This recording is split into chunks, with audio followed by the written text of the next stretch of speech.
할렐루야. 4월 15일 목요일 짱목과 말씀 수다의 시간입니다. 오늘도 이곳에 오신 여러분들을 환영합니다. 골방에서 우리 지체들을 이렇게 만나서 말씀을 전하는 것이 참 귀하고 감사한 마음이 점점 듭니다. 특별히 지난번에 이제 신방을 하게 됐을 때 어르신들이 정말 좋아하는 걸 보고 이 작은 것이 이렇게 크게 쓰임을 받구나 생각하면서 다시 한번 하나님께 감사드리고 또 함께 오랫동안 참여하신 우리 지체분들에게도 다시 한번 감사를 드려요.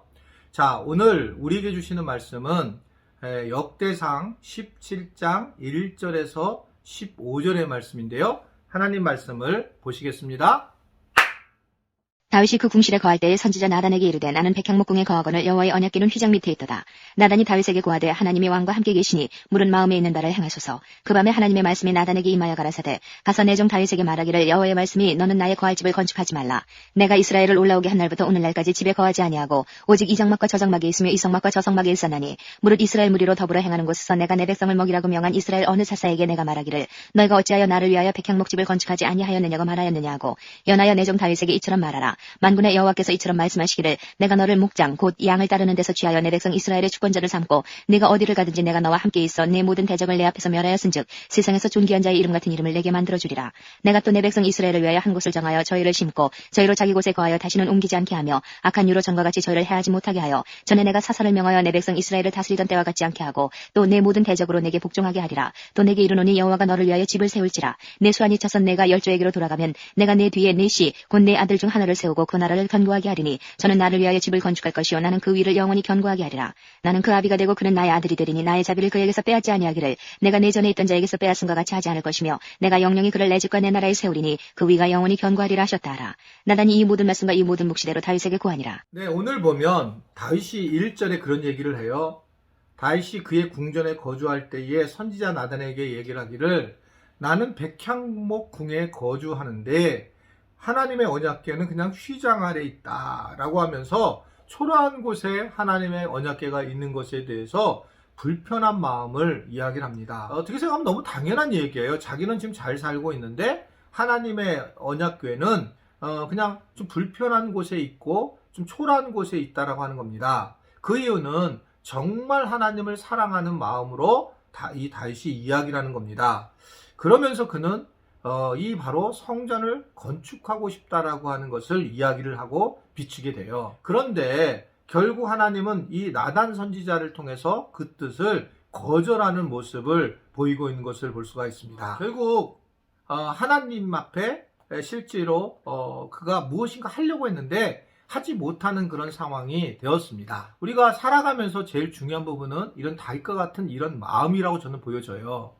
우리는 하나님의 은혜를 받았다면 그 은혜를 받은 것에 대해서 감사할 줄 알아야 한다는 거예요. 하나님의 은혜를 받은 사람이 그 은혜를 받고 잊어버릴 때 가장 커다란 문제가 됩니다. 사람에게도 마찬가지예요. 사람에게도 은혜를 받았는데 그 은혜를 받은 것을 잊어버리고 자꾸 우리가 그 사람에 대해서 비난을 한다면 그것은 문제가 서로가 되는 거죠. 그래서 항상 서로 간에 은혜 받은 것을 기억하는 것은 믿음을 가진 자의 모습이죠. 바로 이 다윗도 하나님에 대해서 은혜 받은 것을 기억하자 그는 하나님에게 어떻게 하면 좋은 것을 줄 수 있는가를 고민하게 되는 것을 볼 수 있고 결국 그러한 고민이 하나님의 성전을 건축해야 되겠다라고 하는 그런 마음을 가지게 됩니다. 그러나 이 건축이라고 하는 것은 정말 아무에게도 주는 누구에게나 주는 것이 아니에요. 제가 봐도 그렇습니다. 이제 저는 이 교회를 건축하고 우리 교인들과 더불어서 했잖아요. 그런데 이게 정말 어떤 분들은 교회를 실제로 예배당을 건축하는 교회만 가는 분 경우도 있고 그렇지 못하는 경우도 있어요.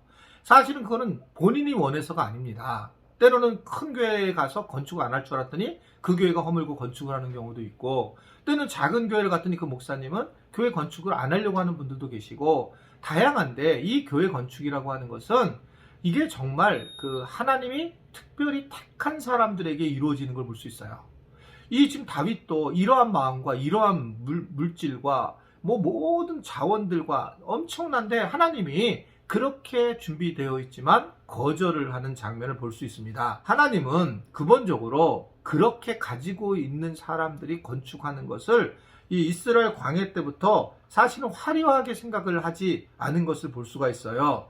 그러니까 다윗이야 그냥 하나님의 은혜에 너무 감사해서 보답해주고 싶은 마음이 그랬던 마음이고, 하나님은 이 부분에 대해서 이제 거절을 하고 있는 모습입니다. 중요한 포인트는 하나님의 거절이라기보다 이 다윗이 하나님의 은혜에 감사하려고 하는 은혜의 사람이었다는 것을 우리가 오늘 기억해야 한다는 것입니다. 오늘 말씀을 듣는 분들은 어떠세요? 우리 지체들은 하나님이 어떤 은혜를 주셨어요? 혹시 그 은혜를 지금 기억하고 계시는가요? 아니면 지금 힘든 상황만을 생각하고 있는가요? 하나님의 은혜를 기억하는 사람, 이 사람이 진짜 하나님을 사랑하는 사람이고, 하나님을 기억하는 사람은 무엇인가 하나님께 하려고 하는 사람이에요. 가만히 있는 게 아니라 무엇인가 내가 성전을 건축하든 또는 내가 무엇을 하든 간에 하나님이 거절을 하든 상관없이 일단은 하나님 앞에 무엇인가를 하려고 하는 사람들이, 그런 사람들이 진짜 하나님의 은혜를 알고 하나님의 사랑을 경험한 사람들이다, 이렇게 생각할 수가 있습니다. 그러면 하나님은 어떻게 하느냐? 오늘 말씀을 보면 하나님은 그러한 사람들에게 복을 주신다라고 하는 것을 이야기하고 있습니다. 사실은 어떻게 생각하면 성전 건축이 더 큰 복이라고 보여지지만, 하나님은 성전 건축에 대해서는 피를 많이 흘린 그 다윗으로 인해서 거절을 하지만 사실은 더 큰 복을 주시죠? 그럼 뭘 얘기하시는 걸까요? 다윗 가문뿐만 아니라 그 얘기를 쭉 하세요. 오늘 본문에 보면 이스라엘 전체에게 복을 주시겠다. 그리고 사사시대처럼 이스라엘 내의 대적을 남겨두지 않을 것이고 그들이 모두 복종하게 할 것이다. 그래서 엄청난 이 대통합이 이루어질 거라고 하는 것을 다윗에게 이야기를 하면서, 다윗의 아들 가운데서도 또 한 명을 잘 세워서 그의 나라를 견고하게 만들어줄 것이라고 약속도, 후임자를 위한 약속도 하게 되고요.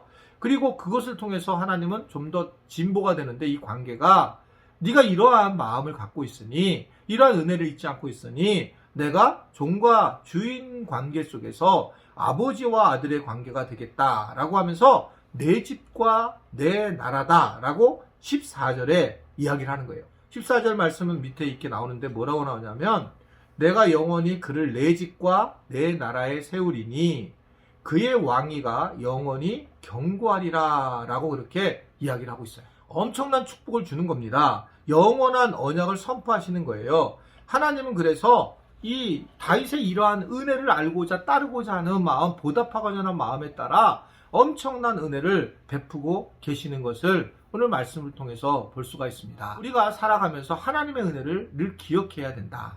하나님의 은혜를 기억하면 하나님은 더 좋은 것으로 채워주시려고 하신다. 근데 하나님의 은혜를 우리가 받고도 자꾸 그걸 잊어버리고 우리가 세상에 대한 관심과 염려만 가득하다면 그 사람은 더 큰 복을 누릴 수가 없다는 겁니다. 그 복이 뭐냐? 하나님과 우리의 관계가 마치 완전히 아버지와 아들의 관계로 더 친밀한 관계로 바뀌는 것이라고 하는 거예요. 우리는 건축을 만약에 하게 되면 더 좋은 것으로 생각할 수 있겠지만, 좋은 일이긴 하지만, 그러나 이 다윗을 통해서 볼 수 있는 것은 결국은 하나님과 자녀의 관계가 되어서, 그래서 결코 하나님이 우리를 놓지 않겠다라고 하는 은혜를 우리에게 베풀어 주신 걸 볼 수 있습니다. 이런 것 우리가 잘 기억하고, 오늘도 우리가 세상에 나가서 그러한 은혜 안에서 하나님의 은혜를 늘 기억하고, 그 은혜를 어떻게 하면 나는 베풀 수 있을까 고민을 하고 기도하고, 그것이 하나님께도 베풀어야 되겠지만 교회나 또는 세상에다가 하나님의 나라를 위해서 무엇인가 전할 수도 있고, 하나님의 그 은혜를 감사하게 될 때에 우리는 하나님과 더 깊어지는 그런 복을 누리게 될 것이다. 이것을 기억하면서 행복한 또는 좀 더 깊은 은혜의 삶을 살아갈 수 있는 우리 지체들이 될 수 있게 되기를 간절히 바랍니다. 기도하겠습니다. 하나님 아버지, 오늘도 주님만을 바라보고 하루를 살도록 인도하여 주시고, 특별히 오늘 말씀대로 하나님의 은혜에 대해서 다시 한번 감사하며 그 은혜에 보답하고자 하는 그런 삶을 살아가는 우리가 되게 하시고, 그로 인해서 다윗이 받았던 복을 우리도 누리도록 축복하여 주옵소서. 하나님, 세상은 여러 가지 어려움이 있습니다. 미얀마에 너무 큰 아픔이 있고 시리아의 내전도 참 오래 가고 있습니다. 하나님, 이것을 보시고 미얀마와 시리아의 내전도 주님께서 종식시켜 주시고 인도하여 주옵소서. 예수님의 이름으로 기도드리옵나이다. 아멘.